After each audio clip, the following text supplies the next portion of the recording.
السلام علیکم ورحمۃ اللہ وبرکاتہ۔ بسم اللہ الرحمن الرحیم۔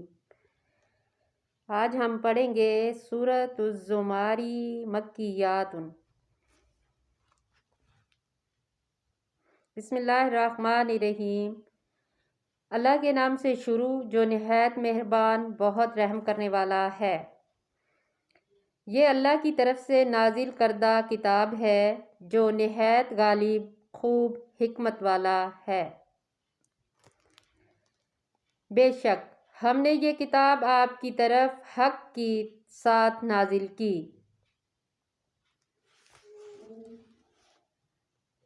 لہٰذا آپ اللہ کے لیے بندگی کرو، خالص کرتے ہوئے اس کی عبادت کیجیے۔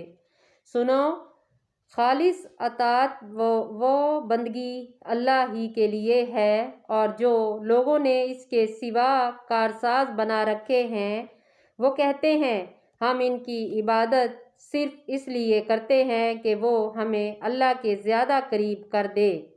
یقیناً اللہ اس کے درمیان ان باتوں کا فیصلہ فرمائے گا جن میں وہ اختلاف کرتے ہیں۔ بے شک اللہ ایسے ہدایت نہیں دیتا جو جھوٹا ناشکرا ہو۔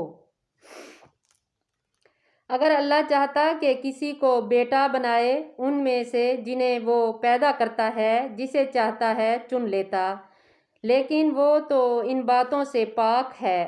وہ اللہ واحد ایک ہے، بڑا زبردست ہے۔ سبحان اللہ۔ اس نے آسمان اور زمین کو حق کے ساتھ پیدا کیا۔ وہ رات کو دن میں لپیٹتا ہے اور دن کو رات پر لپیٹتا ہے، اور اس نے سورج اور چاند کو کام پر لگا دیا ہے، ہر ایک مقرر وقت تک چل رہا ہے۔ سنو، وہ نہایت غالب بہت بخشنے والا ہے۔ اس نے تمہیں ایک ہی جان سے پیدا کیا، پھر اس نے اس کو جوڑا بنایا، اور اس نے تمہارے لیے چوپاؤں میں سے 8 جوڑے نر اور مادہ اتارے پیدا کیے۔ وہ تمہیں تمہاری ماؤں کے پیٹوں میں پیدا کرتا ہے، ایک پیدائش مرحلے کے بعد دوسری پیدائش ہے۔ 3 قسم کے اندھیروں پردوں میں یہ ہے۔ اللہ تمہارا رب، اس کی بادشاہی ہے، اس کے سوا کوئی معبود نہیں۔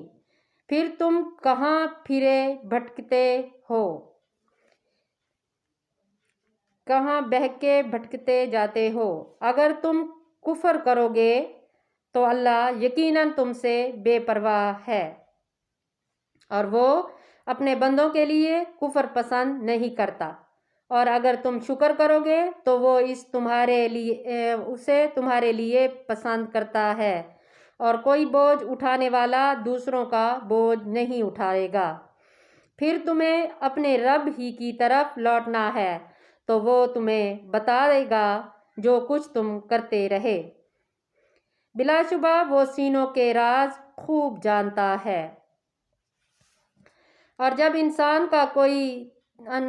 انسان کو کوئی تکلیف پہنچتی ہے تو وہ اپنے رب کی طرف رجوع کرتے ہیں اور پکارتا ہے، پھر جب وہ اسے اپنی طرف سے کوئی نعمت عطا کرتا ہے تو وہ اس سے پہلے جو دعا کیا کرتا تھا اسے بھول جاتا ہے، اور اللہ کے لیے شریک ٹھہراتا ہے تاکہ اس کے راستے میں لوگوں کو بہکائے۔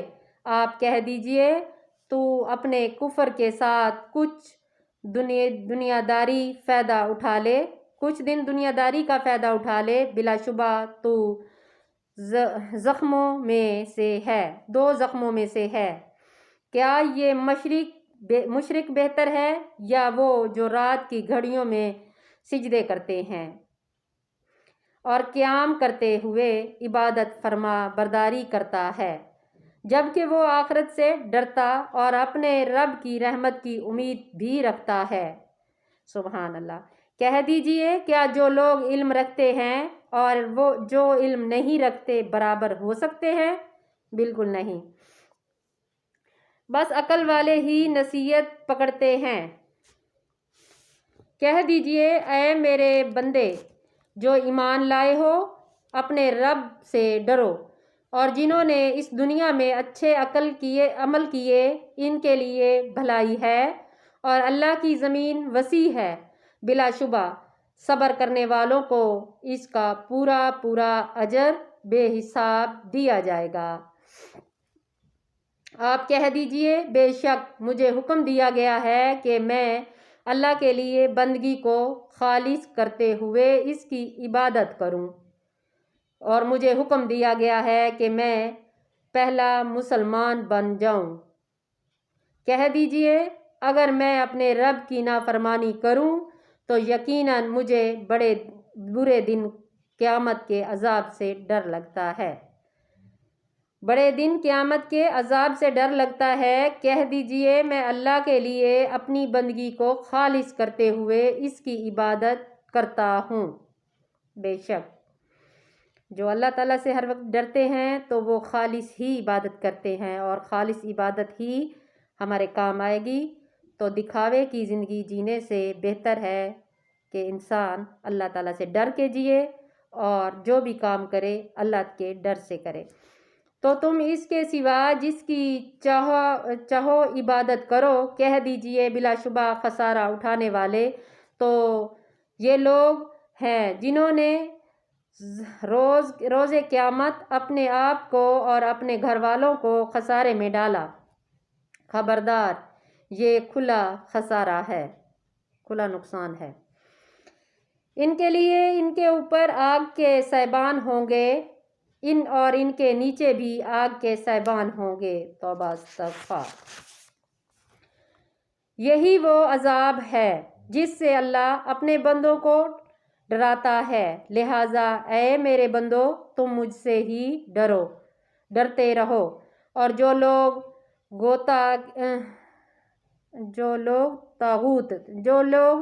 طاغوت کی عبادت کرنے سے بچے رہے اور انہوں نے اللہ کی طرف رجوع کیا، ان کے لیے بشارت ہے، لہٰذا آپ میرے ان بندوں کو بشارت دے دیں جو غور سے بات سنتے ہیں اور اچھی بات کی پیروی کرتے ہیں۔ وہی لوگ ہیں جنہیں اللہ نے ہدایت دی، اور وہی لوگ عقل والے ہیں۔ آمین۔ کیا پھر جس شخص پر عذاب کی بات ثابت ہو چکی ہو تو اے نبی کیا آپ اسے جھاڑ لیں گے جو آگ دوزخ میں ہے؟ لیکن جو لوگ اپنے رب سے ڈریں گے ان کے لیے بلا خانے ہیں ان کے اوپر، اور بلا خانے ان کے بنے ہوئے ہیں، ان کے اوپر ان کے بلا خانے بنے ہوئے ہیں، جبکہ ان کے نیچے نہریں جاری ہیں۔ یہ اللہ کا وعدہ ہے، اللہ اپنے وعدے کے خلاف نہیں کرتا۔ کیا آپ نے نہیں دیکھا کہ بے شک اللہ نے آسمان سے پانی نازل کیا، پھر اسے زمین چشموں سے جاری کیا، پھر وہ اس کے ذریعے سے کھیتی نکالتا ہے، جبکہ اس کے مختلف رنگ ہوتے ہیں، پھر وہ پک کر خشک ہو جاتی ہے، آپ اسے زرد ہوئی دیکھتے ہیں، پھر وہ اسے ریزہ ریزہ کر دیتا ہے۔ بلا شبہ اس میں عقل والوں کے لیے نصیحت ہے۔ بے شک ہر چیز انسان کے سامنے ہے، پکتی بھی ہے، کٹتی بھی ہے، ختم بھی ہو جاتی ہے، اور دوبارہ سے زندہ بھی کی جاتی ہے، اور ہمارے ساتھ بھی یہی ہے، انسانوں کے ساتھ بھی اگر ہم سوچیں تو، اگر دیکھیں تو ہمارے بابا دادا پردادا کہاں چلے گئے؟ وہ بھی کٹ گئے فصل کی طرح، اور نئی ہم فصل ہیں، آگے پھر ہم جو پیدا کریں گے وہ نئی فصل ہوگی۔ تو اسی طریقے سے اپنے مرنے کا، اپنے آگے جانے کا انتظام کیجئے، 5 وقت نماز پڑھیں، اللہ تعالیٰ کے آگے جھکے رہیں، نیک نیت سے، صاف دل سے اللہ سے ڈرتے رہیں۔ آمین ثم آمین۔ اللہ حافظ۔